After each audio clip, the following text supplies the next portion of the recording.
자, 오늘 6번째 예배에 대해서 말씀을 나누겠습니다. 지난주에 이어서 하나님이 받으시는 예배, 지난주에 신령한 예배, 진정으로 드린 예배를 하나님이 받으신다 이렇게 말씀을 드렸는데요. 오늘도 이어서 하나님 받으시는 예배는 세 번째로 온전한 마음으로 드리는 예배를 하나님께서 받으십니다. 다윗은 그 아들 솔로몬에게 하나님을 온전한 마음으로 섬기라고 이렇게 아들에게 당부했습니다.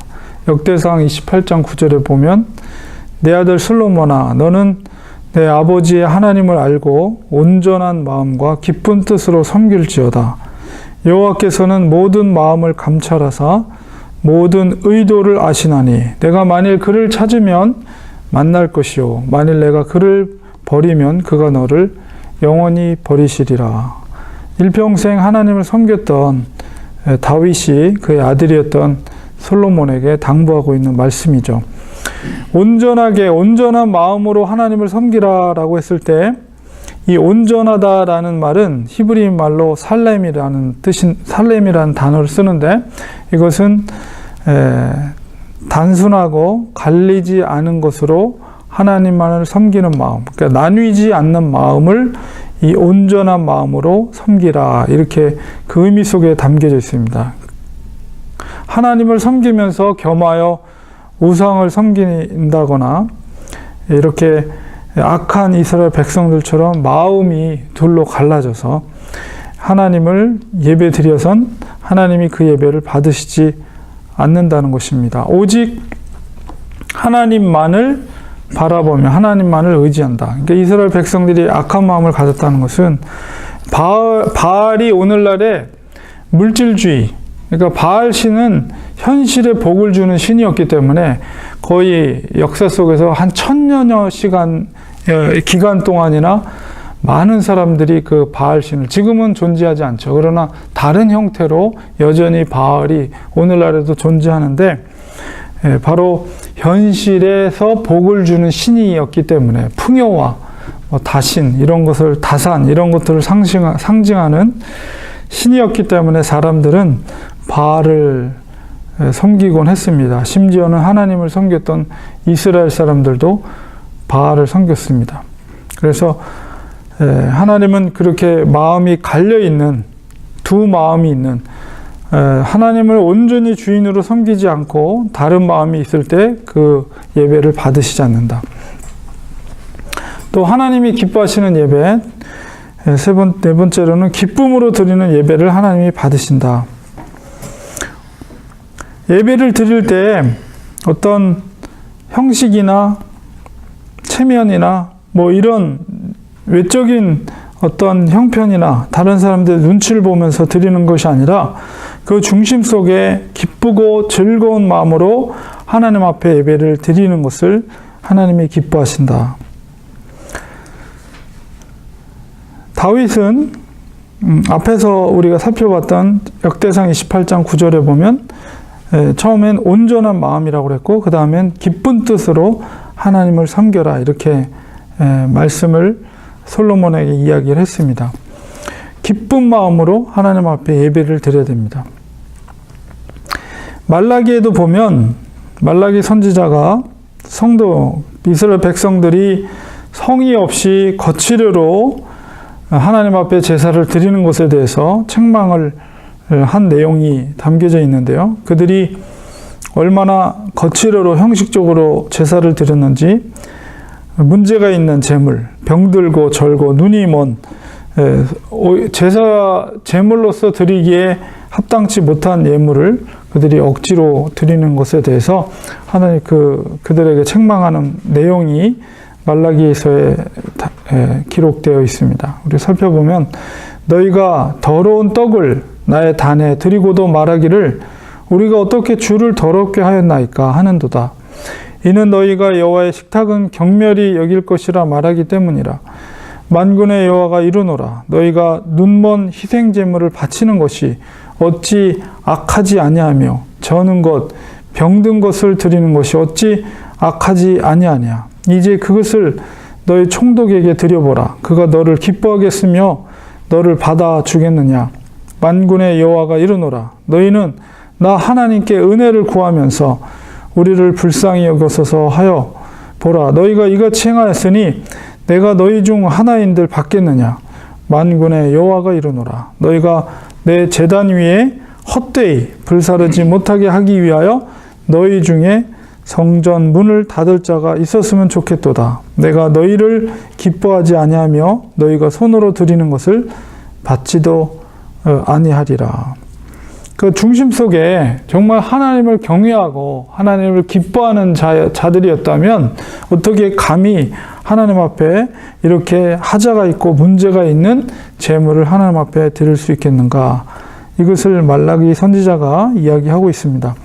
우리가 예배를 드릴 때는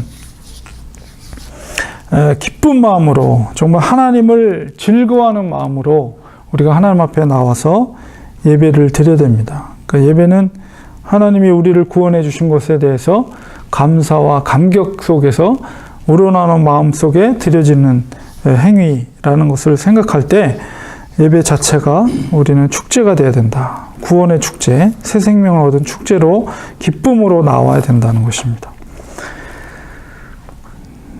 다섯 번째로 값진 희생과 헌신이 동반된 예배를 받으십니다. 예배에는 희생이 따라야 합니다.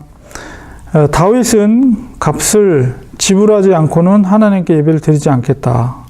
사무엘하 24장 25절에 보면 24절 25절 왕이 아라우나에게 이르되 그렇지 아니하다. 내가 값을 주고 내게서 살이라. 값 없이는 내 하나님 여호와께 번제를 드리지 아니하리라 하고 다윗이 은 50세겔로 타작마당과 소를 사고 이제 제사를 드릴 그 땅과 또 재물을 다윗이 사는 내용을 우리가 보게 되는데요. 이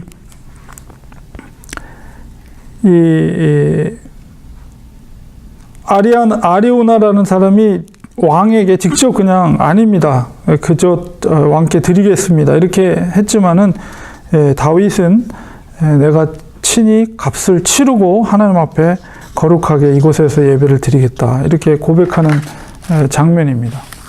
그래서 특별히 이제 다윗이 하나님 앞에 이 백성들을 계수함으로 인해서 하나님 앞에 범죄하고 그것에 대해서 이제 그 재앙이 일어났을 때 하나님 앞에 이렇게 제사를 통해서 그 재앙이 그치게 된 사건이거든요. 그때 이제 자기의 희생과 그 치를 것을, 값을 치를 것을 치르고 하나님 앞에 제사를 드렸을 때 그 재앙이 그치게 된 사건입니다. 이렇게 우리가 하나님 앞에 드릴 때는 희생과 자기의 헌신적인 모습이 있어야 합니다. 구약의 성도들이 하나님 앞에 제사를 드릴 때도 정말 값진 좋은 예물로 하나님 앞에 드렸고 가장 좋은 제사 제물을 하나님 앞에 드렸으며 특별히 첫째 것, 첫 예물을 하나님 앞에 드린 것을 보게 됩니다. 그래서 우리가 예배를 드릴 때 하나님께서 제물을 태워서 올려드릴 때 혹은 뭐 이렇게 곡식을 올려드릴 때, 태워서 올려드릴 때 하나님이 뭐 부족함이 있어서 그런 것을 받는 것이 아니라 정말 얼마나 그 자기의 제물을 가장 극진한 것을 희생함으로 인해서 하나님을 더 귀하게 존귀하게 여기는가, 그 마음의 중심을 하나님이 보시는 거죠. 그래서 우리가 정말 예배 드릴 때 기쁨으로 나와서 그리고 하나님께 존귀한 주 하나님 앞에 희생하는 마음으로 정말 노력하는 마음으로 드리는 예배를 그 중심을 하나님이 기쁘게 받으신다는 것입니다. 사도행전에도 보면 이디오페네시아 멀리 아프리카에서 예루살렘까지 예배 드리러 오는 그 수고를 아끼지 않고 이렇게 찾아오게 됩니다. 그만큼 정말 힘을 들이고 정성을 들여서 하나님 앞에 나오는 것이죠. 그래서 우리가 예배를 드릴 때는 정말 최상의 예배, 헌신이 동반된 예배가 있어야 된다는 것입니다. 우리가 그 지난번에 이제 주일 성수에 대해서도 얘기를 했지만은 오늘날에 이제 우리 교회 전통 속에서 주일 성수를 할 때 물론 이제 너무 이렇게 형식적으로 한 것은 문제지만 그러나 우리 과거의 신앙의 선배들이 주일을 성수하기 위해서 자기의 모든 것을 희생하고 예를 들어 자기가 일하는 것들을 다 접고 주님 앞에 나와서 예배를 드릴 때 그것이 뭐 너무 형식적인 거 아니냐 이렇게 이야기하기 전에 그분들의 희생하고 감내하면서 주님 앞에 그것을 결단하고 나와서 예배를 드리는 것이 얼마나 귀한 믿음의 마음인가. 그러니까 하나님을 더 그것보다도 생존보다도 삶보다도 하나님이 더 우선시 된다는 것을 친히 하나님 앞에 보여주면서 나오는 태도거든요. 그러니까 그것을 우리가 너무 바리새인적이고 율법적이다라고 그것을 비판하기 전에 그렇게 결단하면서 하나님 앞에 순전하게 나온 그의 믿음의 태도를 우리는 높이 평가하고 우리도 그런 태도와 자세는 우리가 본을 받아야 된다는 것이죠. 특별히 오늘날 시대 속에서.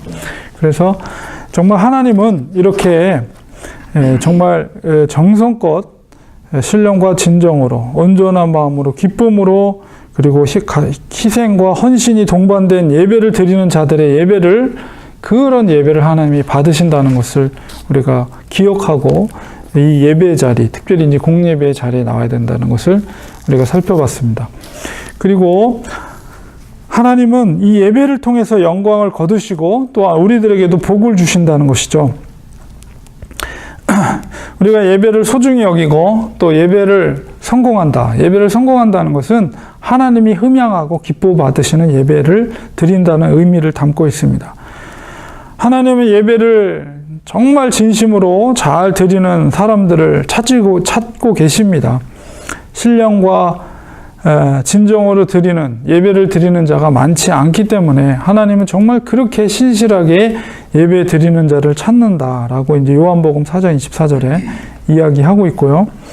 하나님을 정말 사랑하고 그 계명을 지키는 자에게는 천대까지 은혜를 베푸신다라고 약속을 하고 있습니다. 출애굽기 20장 6절에 예배를 통해서 하나님은 어떻게 복을 주시는가? 예배 자체를 통해서 하나님은 복을 주시는데요. 고넬료의 가족은 이렇게 예배를 드릴 때 사도행전 10장 44절에 예배를 드릴 때 놀라운 은혜와 또한 은사를 받게 되었습니다.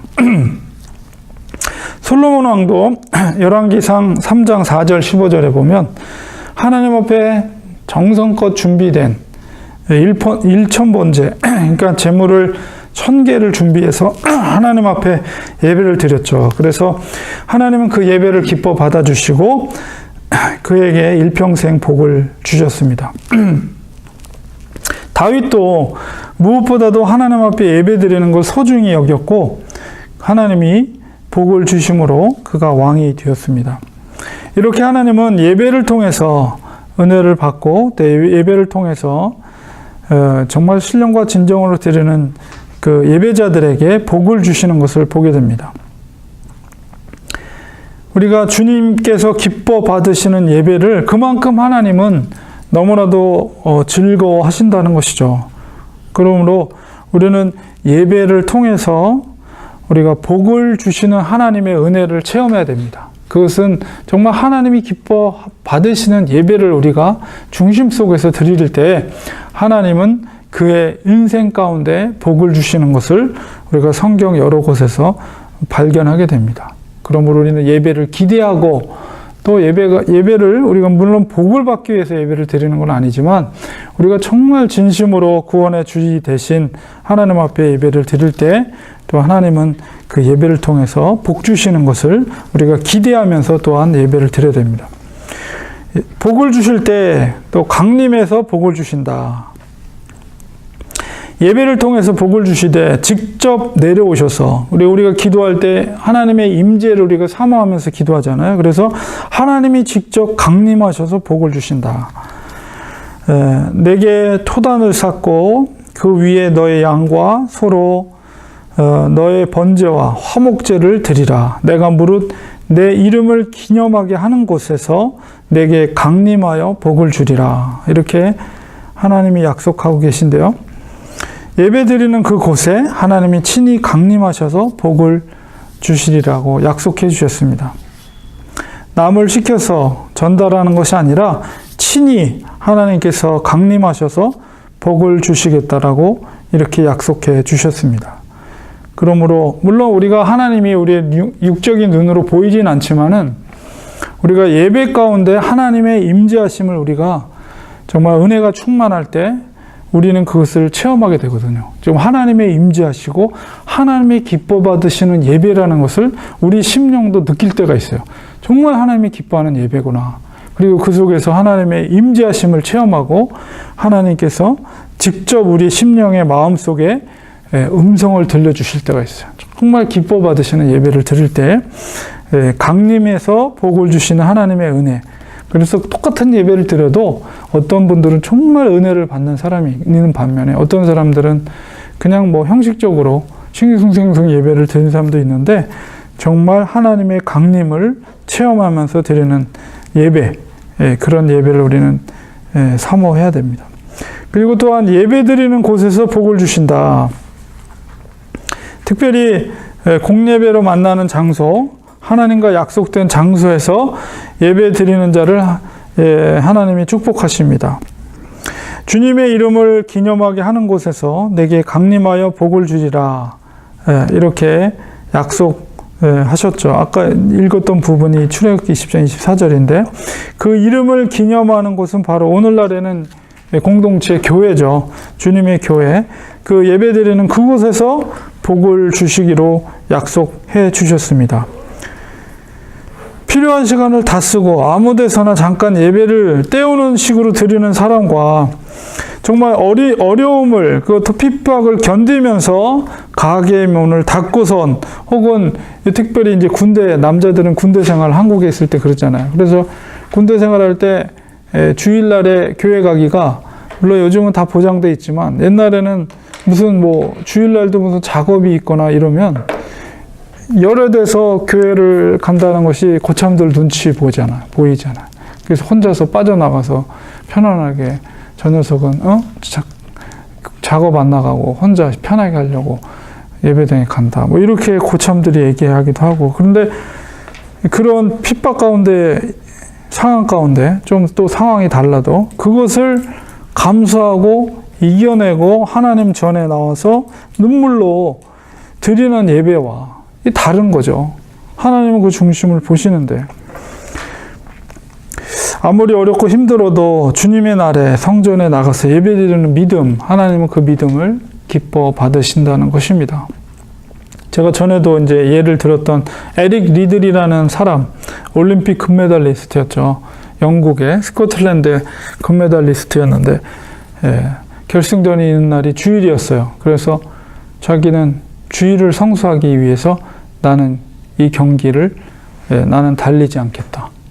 나라가 그 스코틀랜드 영국이 난리가 났죠. 완전히 뒤집어졌어요. 어떻게 자기 개인적인 신앙으로, 물론 오늘날에 그런 일이 있을 수 없죠. 어떻게 오늘날은 그렇지 않지만 그러나 그 당시에 그 에릭 리들이라는 사람은 주일을 성수하기 위해서 나는 영국의 여왕보다도 내가 섬기는 하나님은 여호와 하나님이다 라는 그런 믿음의 신앙을 가지고 여왕이 직접 전화를 했다고 그래요. 그럴 수 있느냐, 참석해라. 그래도 그거를 마다하고 자기는 가까운 예배당에 가서 그 시간에 예배를 드렸다고 합니다. 그래서 그런 오늘날로 생각하면 저렇게 미련하고 이기적일 수가 있는가, 신앙이. 이렇게 말할 수는 있지만 그러나 하나님이 그 에릭 리들이라는 사람의 중심 속에 있는 하나님을 왕으로 섬기는 그 신앙, 믿음, 아마도 하나님이 위대하게 그 신앙을 봤을 거예요. 그래서 다른 경기에서 주경기가 아니라 주종목이 아닌 다른 경기에서 오히려 금메달을 따게 되죠. 그래서 또 영국의 영웅으로. 그러나 영국의 그 금메달을 받고 영화롭게 편안하게 남은 여생을 살 수 있지만 그 편안한 삶을 포기하고 중국으로 가서 중국에서 이제 선교사로서의 삶을 살다가 중국 사람들을 너무 많이 도와주고 그 사람들을 하는 바람에 일본이 침략해 들어왔을 때 포로로 감옥에 잡혀 들어갑니다. 그래서 거기서 이제 오히려 포로 감옥에 있는 죄인들에게 복음을 전하고 그들을 위해서 살다가 젊은 나이에 거기서 병을 얻고 죽음을 맞이하게 되죠. 그러니까 뭐 40도 안 된 나이에 30대에 죽었어요. 그 감옥에서. 그래서 중국 사람들은 에릭 리드를 굉장히 영웅시합니다. 자기 인민을 위해서 자기 모든 것을 희생하고 살았던 사람을 지금도 이제 칭송한다고 그래요. 그러나 누구보다도 하나님이 그 에릭 리드를 얼마나 존귀하게 여기겠어요. 자기를 왕으로, 자기를 이 세상의 어떤 권력보다도 하나님을 순전한 왕으로 섬겼던 그의 일평생. 부모님이 중국 선교사였죠. 그래서 중국에서 태어났는데 이제 워낙 이제 운동을 출중하게 잘해서 이제 스코틀랜드 대표로 선수로. 그래서 이제 그게 영화로 만들어져서 불의 전차라는 영화로 만들어졌죠. 그래서 정말 예배드리는 자가 얼마나 중심으로 신령과 진정으로 하나님을 앞에 나와서 예배드리는, 하나님은 그런 자를 지금도 찾고 계신다. 이렇게 말씀하십니다. 그래서 정말 신령과 진정으로 드리는 예배자가 많지 않기 때문에 그런 자를 찾고 계시고, 그렇게 예배를 드릴 때 하나님은 그에게 복을 주신다. 직접 강림하시고 그의 일평생 가운데 하나님이 신령한 복을 주신다는 것을 우리가 말씀을 통해서 배웠습니다. 그래서 예배가 얼마나 중요한 것인가, 이제 우리가 6번에 걸쳐서 예배에 대해서 살펴보았습니다. 우리 다음 주에는 또 다른 주제로 또 예배 그러니까 신앙의 기초적인 것들을 우리가 배워가는 것이거든요. 그래서 우리가 신앙생활을 한다는 것, 교회 생활을 한다는 것, 하나님 앞에 정말 경건의 생활을 한다는 것이 어떤 것인가, 기본적인 것들을 우리가 배우고 있습니다. 그래서 아주 중요한 것들이기 때문에 여러분들이 배우시고, 또 여러분이 나중에 다른 새로운 성도들, 신자들이 오시면 여러분들이 그분들을 가르칠 수 있는 그런 지식을 가지시면 좋겠습니다. 기도하겠습니다.